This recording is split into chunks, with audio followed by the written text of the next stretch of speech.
الحرب قامت، واللي حصل حصل. إيران بتضرب في إسرائيل، وبتضرب في القواعد الأمريكية في جميع دول الشرق الأوسط. وإسرائيل وأمريكا بتضرب في إيران وعاوزة تنهي وتخلص على النظام. كل ده أمر واقع، خلاص احنا بقينا فيه. ولكن رئيس الوزراء المصري صرح وقال ليلة أمس إن جميع السلع الاستراتيجية والغير استراتيجية موجود منها ما يكفي لأكثر من عام.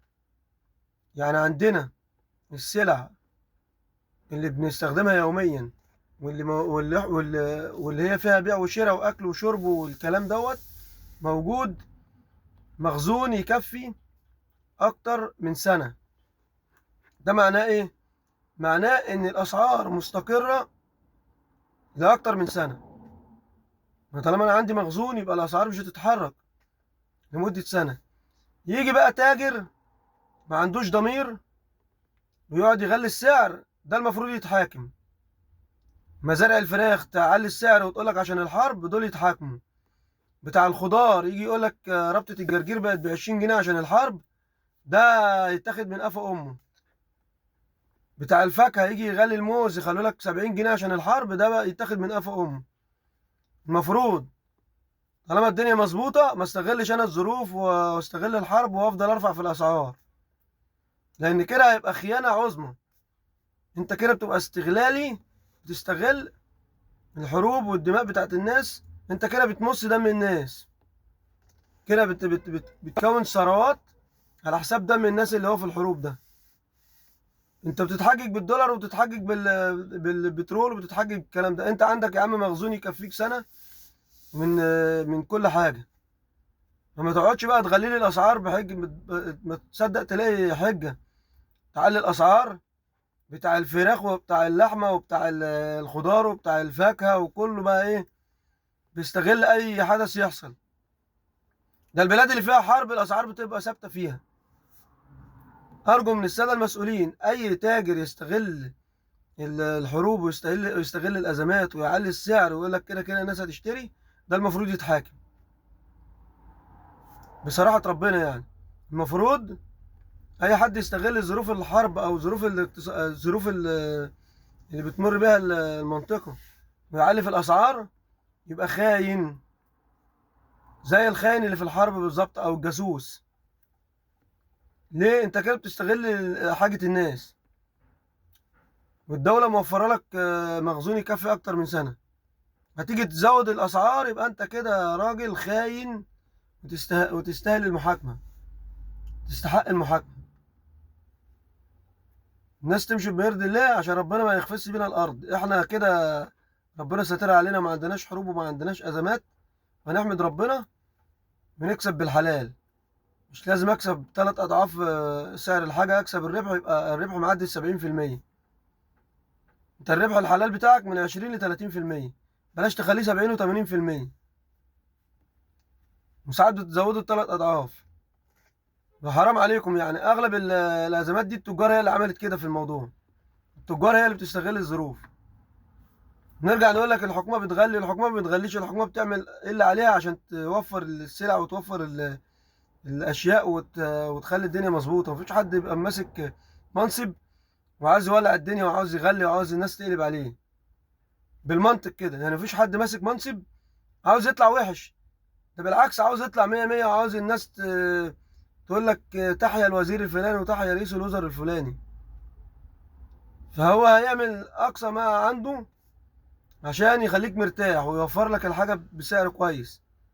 مفيش مسؤول بيحب إن هو يغلي الحاجة على الناس أو يضايق الناس، عشان الناس دي اللي بتخليه دايما قاعد على الكرسي. فبلاش التجار تلعب على الوتر ده وتستغل ظروف الأزمات والحروب وتعلي في الأسعار. أنا بطالب المسؤولين، أي تاجر يستغل الظروف الراهنة في المنطقة ويعلي الأسعار يتم محاكمته فورا، زي ما بيتحاكم الجاسوس و... والخاين في الحرب. ده المفروض يحصل. بعد كده هتلاقي كله هيمشي زي الألف. كل التجار هتحترم نفسها وهتلم نفسها، لأن كده حرام إن هم يستغلوا الظروف ويعلوا على الناس. أنا بتكلم بصراحة يعني، بتكلم بكل صراحة. حرام إن هم يستغلوا الظروف ويعلوا على الناس في الأزمات دي. كل ما يحصل حاجة حرب بين دولتين بعيد عننا خالص، بص تلاقيهم يعلوا الأسعار ويقول لك عشان الحرب، عشان مش عارف إيه. يا راجل ده بتاع الخضار اللي هو الحاجة مزروعة عنده، يعني الحاجة مزروعة جوه بلدك، ولا اشتريت بدولار ولا استخدمت أي حاجة بتعلي لي السعر. يعني القوطة والبطاطس والخضروات والحاجات دي، دي مزروعة على أرضك مش بتستوردها عشان نقول في أزمة والمراكب مش عارفة تجيلنا والكلام ده كله. فحرام عليكم يعني. بتاع مزرعة الفراخ، عندك العلف يا عم ميكفيك لسنة قدام. المسؤولين نفسهم اللي قالوا كده، عندك العلف يكفيك لسنة قدام. المفروض ان انت اسعارك تفضل ثابتة سنة. الحرب بقى مش حرب بره، انت مالكش دعوة بالحوار. ال- العلف برضه بتاع البهايم عشان اللحمة ما تغلاش، العلف برضه موجود عندك يكفيك سنة. فبلاش استغلال للناس، وبلاش استغلال الظروف، عشان كده هيخش عليكم مال حرام. انت عمال تعمل ملايين وهتيجي تقف قدام ربنا بعد كده وتتحاسب على كل اللي انت عملته ده. بالذات استغلال الناس الفقيرة، لأن أغلب الشعب فقير. يعني اللي مش قادر يجيب لحمة بيروح يجيب فراخ، اللي مش قادر يجيب فراخ بيروح يجيب فول وبيجيب بطاطس وكوسة وخضروات. هيعمل إيه أكتر من كده تاني؟ هياكل عيش حاف؟ حتى بتوع الخضار بيستغلوا الظروف، بتوع الفاكهة بيستغلوا الظروف. بتوع المزارع الفراخ طبعا بيغلوها من عندهم عشان بتيجي على التاجر غالية. مع التاجر بتاع الفراخ هنا، المحلات بتاعت الفراخ بتقول لك غصب عننا هي بتجيلنا بسعر عالي. فهي اللعبة جاية من عند المزارع.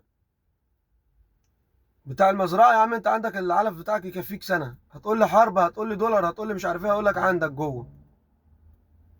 فبلاش استغلال في قوت الناس الغلابة، عشان ربنا يحاسبكم حساب عسير.